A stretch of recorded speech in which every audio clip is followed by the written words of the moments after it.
Assalamualaikum warahmatullahi wabarakatuh. Perkenalkan, nama saya Juliana Namarani, Prodi Hukum Ekonomi Syariah, Fakultas Syariah semester 2 Universitas Islam Negeri Sultan Haji Muhammad Idris.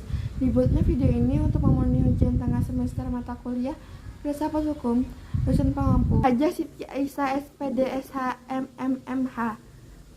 Pada dasarnya, setiap orang dilarang melakukan aborsi berdasarkan pasal 75 ayat 1 UU nomor 36 tahun 2009 tentang kesehatan, UU Kesehatan. Pengecualian terhadap larangan melakukan aborsi pasal 75 ayat 2 UU Kesehatan diberikan hanya dalam dua kondisi berikut.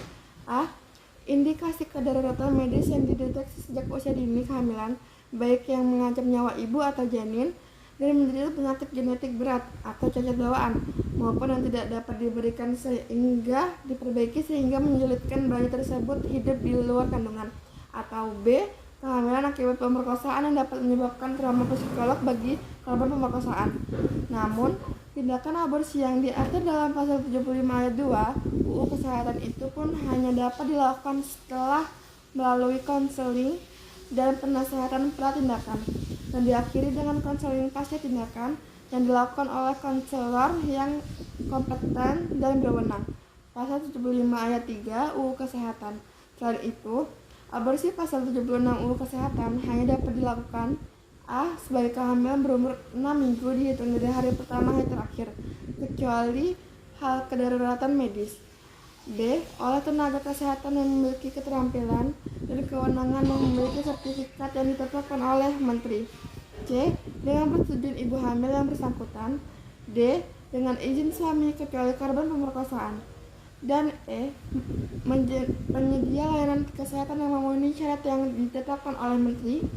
Jadi praktik aborsi yang bertentangan dengan peraturan perundang-undangan sebagaimana disebut di atas merupakan aborsi ilegal.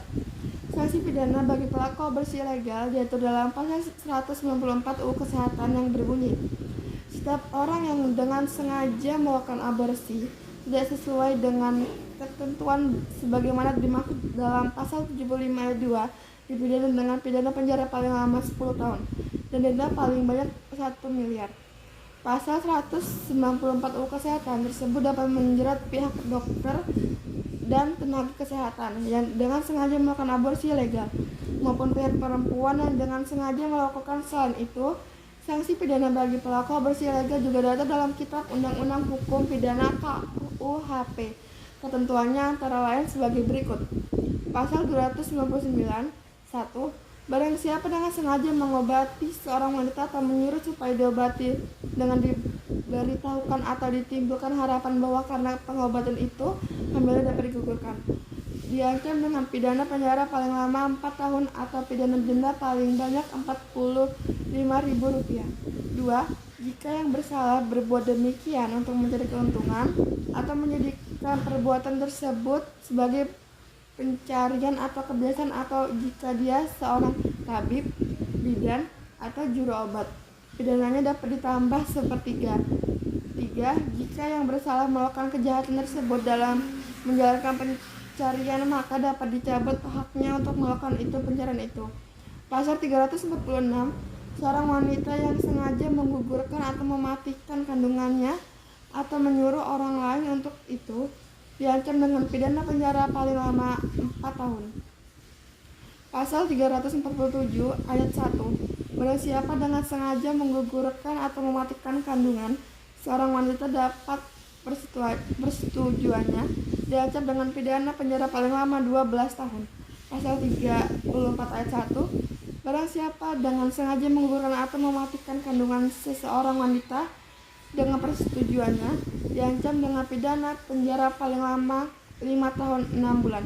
Pasal 349. Jika seorang dokter, bidan, atau juru obat membantu melakukan kejahatan berdasarkan pasal 346 ataupun melakukan atau membantu melakukan salah satu kejahatan yang diterapkan dalam pasal 347 dan 348, maka pidana yang ditentukan dalam pasal itu dapat ditambah dengan sepertiga dan dapat dicabut hak untuk menjalankan pencarian dalam mana kejahatan dilakukan. Pada prakteknya, bila ada dokter yang melakukan aborsi, maka masyarakat dapat melaporkan dokter tersebut ke kepolisian untuk diselidiki. Selanjutnya, bila memang ada bukti yang cukup, dokter tersebut dengan sengaja telah melakukan aborsi ilegal terhadap pasien-pasiennya, maka proses pidana akan dilanjutkan oleh penyelidik dan jaksa sebelum melalui proses di pengadilan.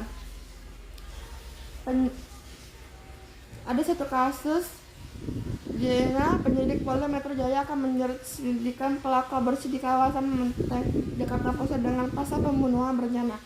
Ada janin berusia lebih dari 4 bulan yang artinya telah memiliki nyawa, sehingga penyelidik dapat menjerat dengan pasal pembunuhan berencana, kata Kepala Direktor Sumber Daya Lingkungan, Direktorat Reserse Kriminal Khusus Polda Metro Jaya Ajun Komisaris Besar Polisi Adi Vivit di Jakarta Rabu 24 bulan 2. Seperti yang dikutip dari Antara, ia menjelaskan penyelidik akan mendalami dan mencari petunjuk agar memiliki klinik aborsi dapat memenuhi unsur pasal 340 KUHP tentang pembunuhan berencana dengan ancaman hukuman vonis mati. Diungkapkan